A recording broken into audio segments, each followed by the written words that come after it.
Assalomu alaykum, hurmatli yurtdoshlar, hurmatli kuzatuvchilar. Barchalarga xayrli kun tilagan holda ba'zi bir ma'lumotlarni yana taqdim etaman sizlarga. Sizlardan ushbu videorolikka like va kanalga obuna bo'lib qo'yinglar, chunki sizlar uchun foydali bo'ladigan, manfaatli, qiziqarli ma'lumotlarni taqdim etishda davom etaman. Mendan sizlarga ma'lumot, sizlardan menga podдержка bo'ladi.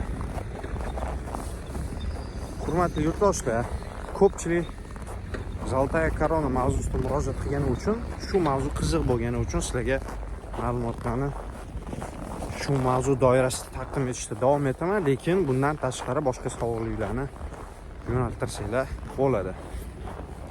Birinchi savol, qarzim bo'lsa Rossiyadan chiqib keta olmaymanmi degan savol. Javobi qisqa va lo'nda. Agarda qarzdorlik bo'yicha ish sudga oshib ketgan bo'lsa, shu holatdagina Rossiyadan chiqib keta olmaysiz. Ikkinchi holat,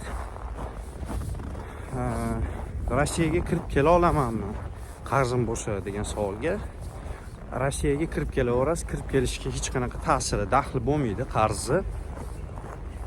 Va eng qiziqarli holat shundaki, ko'pchilik qarzim bo'lsa patent ololmayman, deportatsiya qiladi yoki bo'lmasa reyestrga tushib qolaman degan savollarni yo'naltirishmoqda.